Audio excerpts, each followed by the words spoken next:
नमस्कार प्रिय विद्यार्थियों, आप सभी का भगवान दास तोरी कॉलेज के YouTube चैनल पर स्वागत है। आप लोगों का जो टॉपिक चल रहा है वो है इलेक्ट्रोकेमिकल सीरीज। तो देखिए, अपन समझते हैं इलेक्ट्रोकेमिकल सीरीज क्या है और उसके बारे में अपन क्या करते हैं, डिस्कस करते हैं। तो देखिए, इलेक्ट्रोकेमिकल सीरीज को जब मैंने आपका प्रीवियस क्लास में आप लोगों के लिए स्टार्ट किया था तो अपन लोगों ने सबसे पहले जाना था इलेक्ट्रोड क्या होता है, उसके बाद में अपन लोगों ने देखा इलेक्ट्रोड पोटेंशियल क्या होता है, और उसके बाद में अपन लोगों ने जाना मानक अपचयन विभव क्या होता है।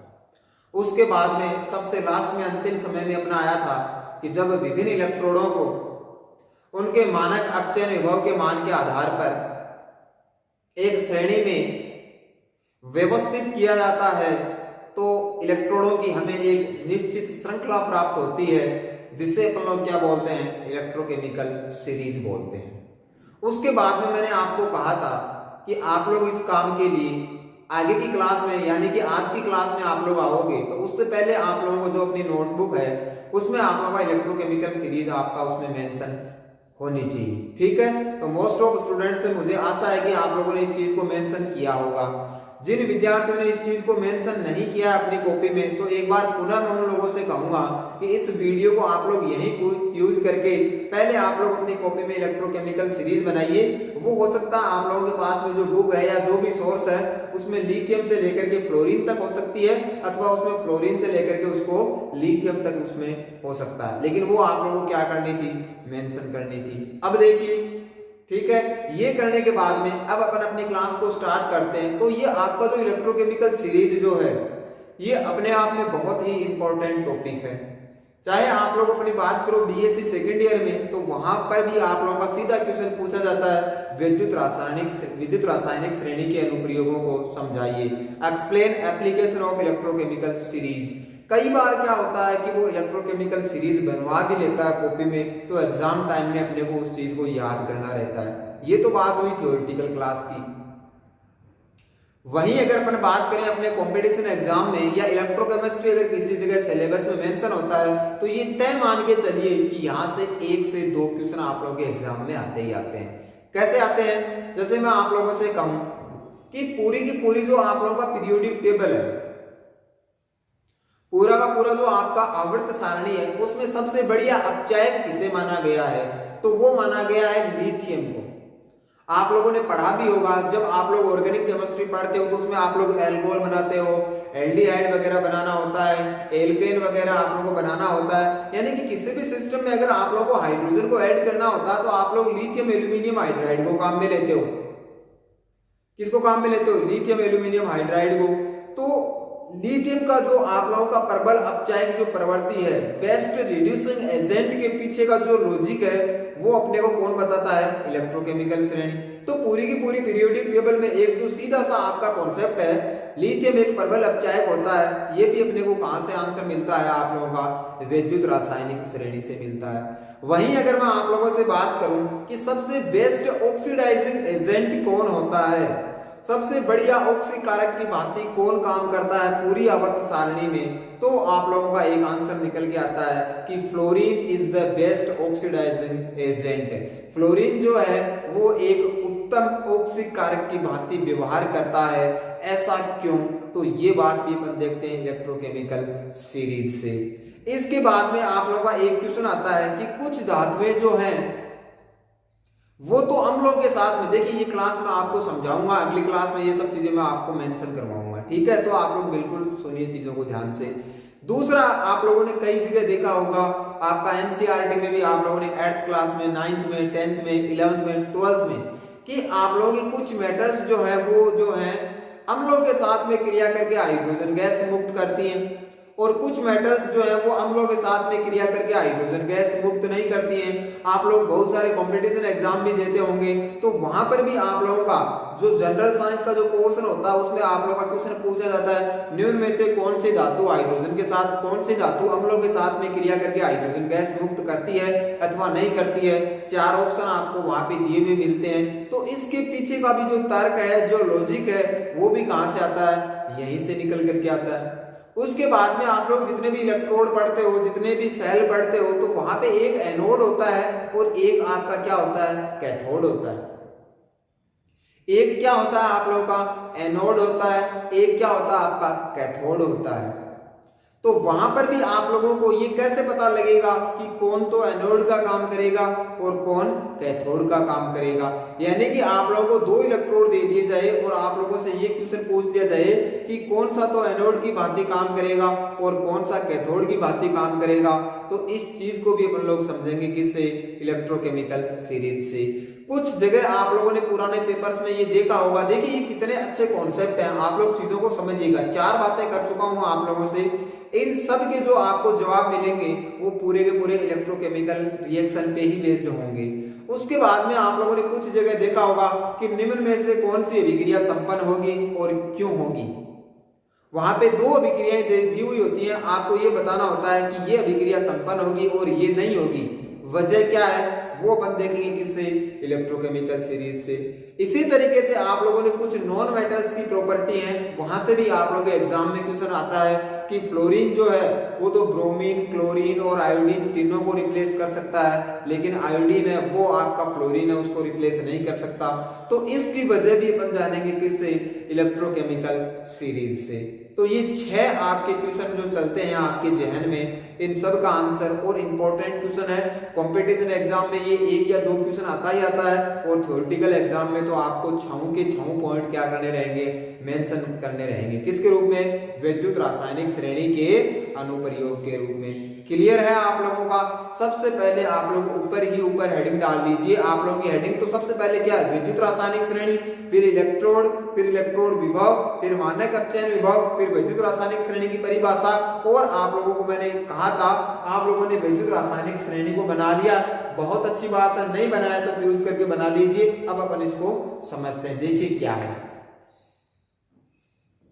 ठीक है, तो उम्मीद है आप लोगों ने अपनी कॉपी में विद्युत रासायनिक श्रेणी को ऐसे कैसे मेंशन कर लिया होगा। अब आप लोग आगे हेडिंग डालिए, विद्युत रासायनिक श्रेणी के अनुप्रयोग, विद्युत रासायनिक श्रेणी के अनुप्रयोग। एक बात आप लोगों को मैंने कह दी है कि आप लोग इलेक्ट्रोकेमिकल सीरीज को जरूर बनाइएगा।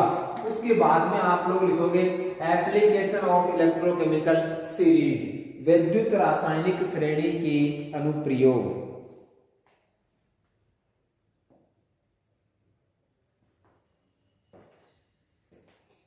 क्या रहेगा, विद्युत रासायनिक श्रेणी के अनुप्रयोग, एप्लीकेशन ऑफ इलेक्ट्रोकेमिकल सीरीज।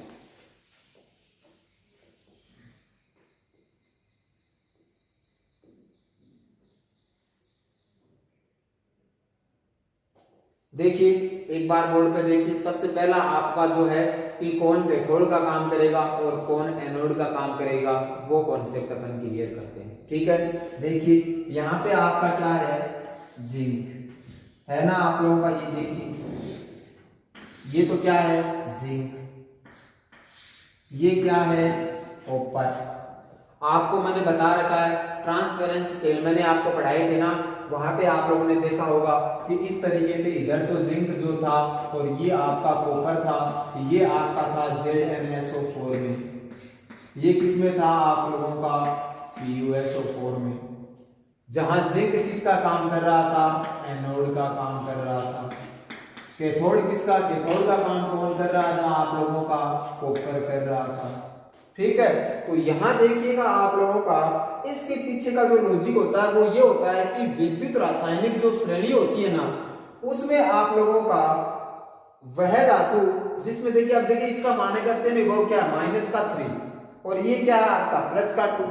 तो अगर आप लोगों की श्रेणी है वो अगर लिथियम से लेकर के फ्लोरीन तक की है, तब तो अपन ये कह देंगे कि जो विद्युत रासायनिक श्रेणी जो होती है उसमें ऊपर वाला इलेक्ट्रोड हमेशा किसकी भांति व्यवहार करता है, एनोड की भांति व्यवहार करता है, जबकि नीचे वाला इलेक्ट्रोड हमेशा किसकी भांति व्यवहार करता है, कैथोड की भांति। ऊपर वाला एनोड की भांति, नीचे वाला किसकी भांति, कैथोड की भांति।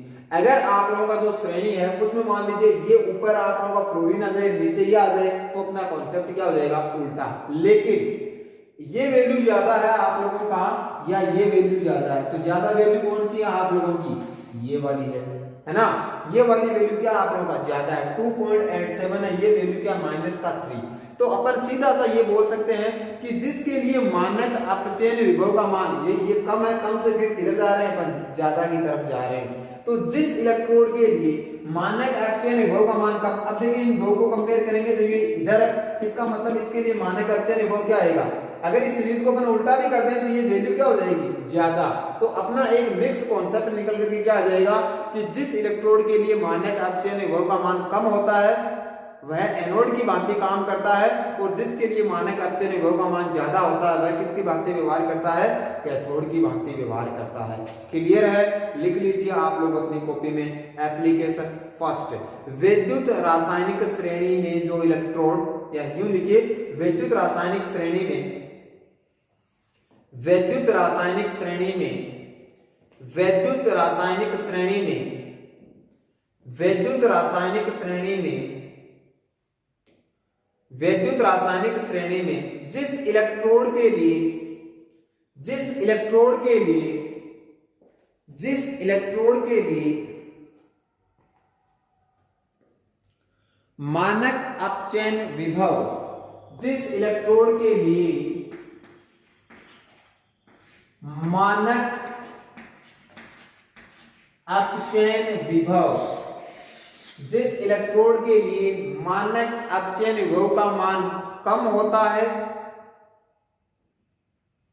कम होता है, वह हमेशा एनोड की भांति कार्य करता है, वह हमेशा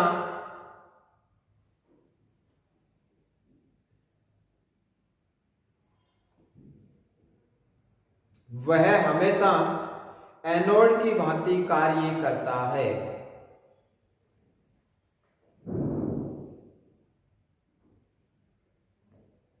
आप लोगों ने ये लिखा, विद्युत रासायनिक श्रेणी में जिस इलेक्ट्रोड के लिए मानक अपचयन विभव का मान कम होता है वह एनोड की भांति कार्य करता है, जबकि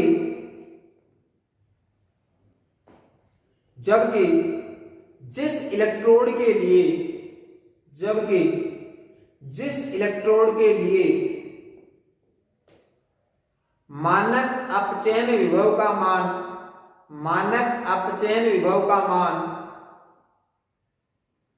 अधिक प्राप्त होता है, वह हमेशा अधिक प्राप्त होता है, वह हमेशा कैथोड की भांति कार्य करता है।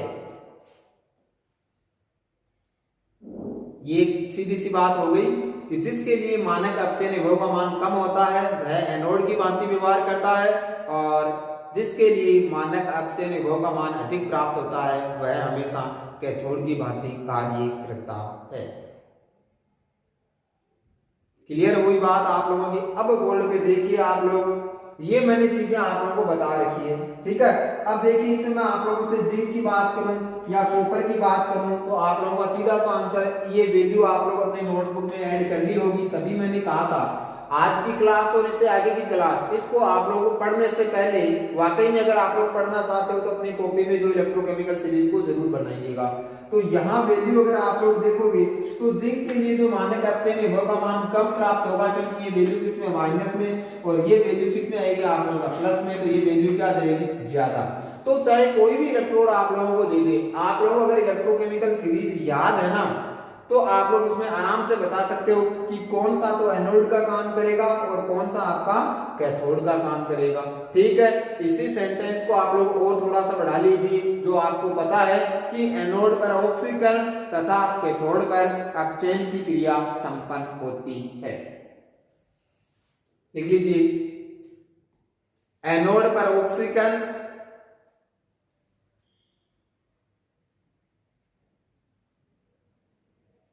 एनोड पर ऑक्सीकरण, एनोड पर ऑक्सीकरण तथा कैथोड पर अपचयन की प्रक्रिया संपन्न होती है। क्लियर है, एक कॉन्सेप्ट आपका क्लियर हुआ, एक आंसर आपको मिल गया।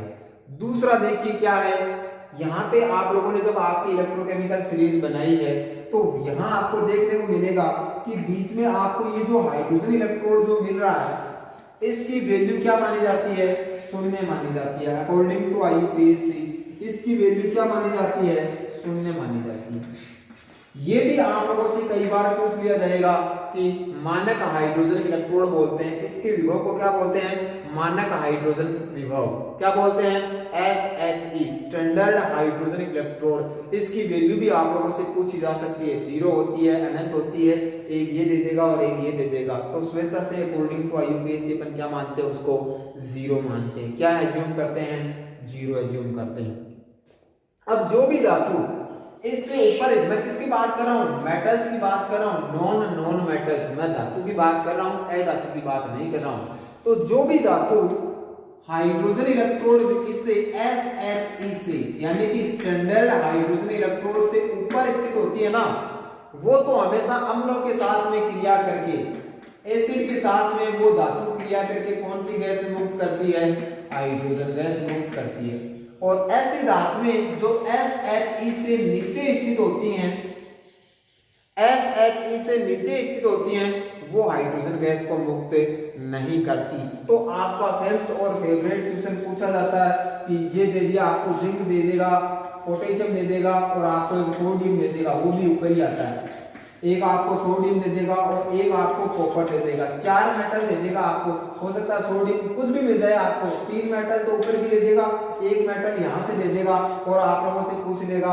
ये आपका कॉन्सेप्ट ऐसे क्लियर होता है जब अपन छोटी छोटी चीजों को भी क्या कर सकें, एक्सप्लेन कर सकें। फिर घुमा फिरा करके कैसे भी पूछ ले अपन उसको क्या कर दें, क्लियर कर दें। चीजें बहुत बेसिक होती हैं, आसान होती हैं, बशर्ते अपने पास में इलेक्ट्रोकेमिकल सीरीज अपने क्लियर हो। क्लियर है?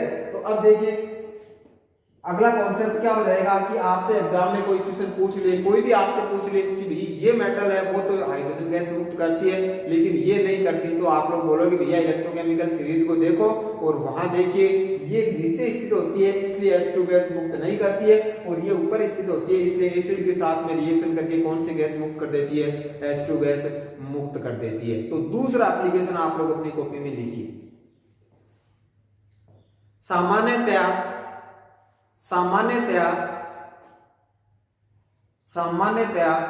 ऐसी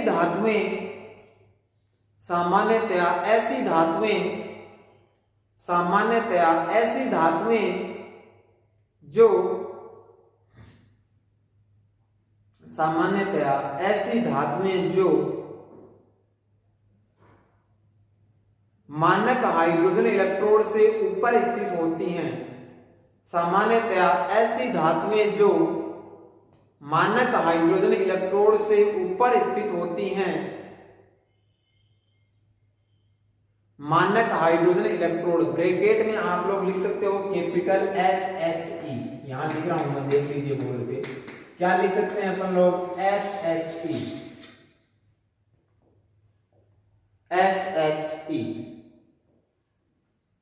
से ऊपर स्थित होती हैं, वे अम्लों के साथ क्रिया करके वे अम्लों के साथ क्रिया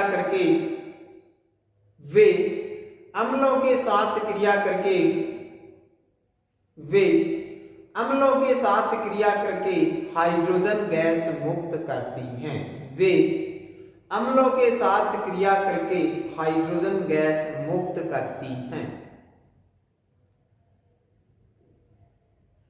तथा वे धातुएं जो अम्लों से नीचे स्थित होती हैं, SHE से नीचे स्थित होती हैं, वे अम्लों के साथ में क्रिया करके H2 गैस मुक्त नहीं करती हैं। आप लोग लिख लीजिए भाई, दूसरा एप्लीकेशन हो गया ना आप लोगों का कि वे धातुएं जो अम्लों से, जो आपका SHE स्टैंडर्ड हाइड्रोजन इलेक्ट्रोड, मानक हाइड्रोजन इलेक्ट्रोड से ऊपर स्थित होती हैं, वे तो अम्लों के साथ में क्रिया करके H2 गैस मुक्त करती हैं, परंतु जो नीचे स्थित होती हैं वे हाइड्रोजन गैस को मुक्त नहीं करती। तो आप लोगों को अगर इलेक्ट्रोकेमिकल सीरीज याद हो जाएगी तब आप लोग आराम से उस चीज को आइडेंटिफाई कर पाओगे कि कौन तो हाइड्रोजन गैस मुक्त करेगा और कौन मेटल हाइड्रोजन गैस मुक्त नहीं करेगा। ये हुआ आप लोगों का कौन सा कॉन्सेप्ट है, दूसरा कॉन्सेप्ट।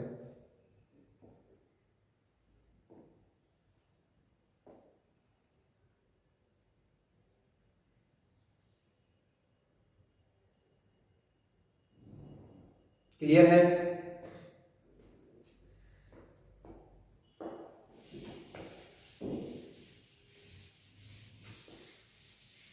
अब देखिए,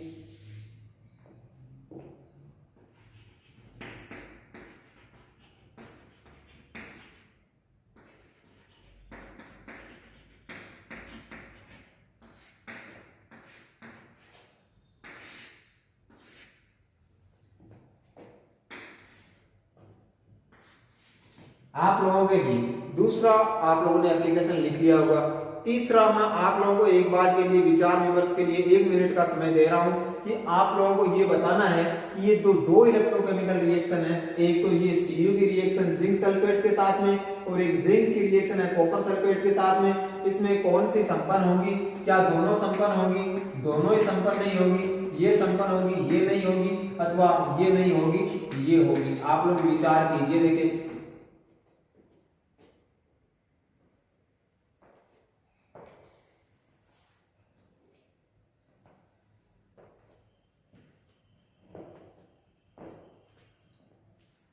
कि आपका कौन सा रिएक्शन क्या होगा, संपन्न होगा कि नहीं होगा। ऐसा क्वेश्चन आप लोगों की 10th क्लास की एनसीईआरटी में, आप लोगों की यहाँ तक कि बोर्ड के एग्जाम में आप लोगों से पूछा जाता था।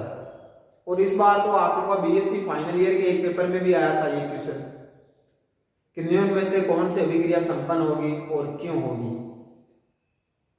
ये आया था आप लोगों का बीएससी सेकेंड ईयर में। अगर आप लोगों की बात की जाए तो इनऑर्गेनिक में जो आप लोग फ्रोस्ट डायग्राम वगैरह जहाँ पे पढ़ते हो ना, आपके इनऑर्गेनिक में 5 यूनिट है। आप लोगों का डी ब्लॉक है, एफ ब्लॉक है, कोऑर्डिनेशन केमिस्ट्री है, ठीक है। तो इसके अलावा आपका एक यूनिट वहां पे एक ऑक्सीडेशन और रिडक्शन का भी यूनिट है बीएससी सेकेंड ईयर में। तो वहां पे ये क्वेश्चन आप लोगों का आया था 2-3 नंबर का कि निम्न में से कौन सी अभिक्रिया संपन्न होगी और क्यों होगी। तो इसका आधार भी क्या होता है? Electrochemical series. तो ये आपका इलेक्ट्रोकेमिकल सीरीज इनऑर्गेनिक और ऑर्गेनिक दोनों में, सॉरी, आपका इनऑर्गेनिक और फिजिकल दोनों में इनसे इसका क्वेश्चन बनता है। और आगे जब भी आप लोग केमिस्ट्री पढ़ते हो तो वहां पे आपका ये क्वेश्चन आपको काम में आता ही आता है, ठीक है। तो आज की क्लास में अपन इतना ही अध्ययन करेंगे। आप लोग विचार कीजिएगा और अगली क्लास में अपन आएंगे तब अपन शुरुआत इसी से करेंगे। ये जो आप लोगों का इलेक्ट्रोकेमिकल सीरीज, एक बार फिर मैं आपको बता रहा हूं कि आप लोगों ने अभी तक भी इस चीज को मेंशन नहीं किया है तो इस चीज को मेंशन कर लीजिएगा, क्योंकि अगली क्लास में मैं ये सब चीजें मिटा करके आपको बचे हुए जो 2-3 एप्लीकेशन है उनके बारे में मैं आप लोगों से डिस्कस करूंगा। इसका आंसर आप लोग देखिएगा क्या निकल के आता है। तब तक के लिए धन्यवाद। मिलते हैं अपन लोग अगली क्लास में।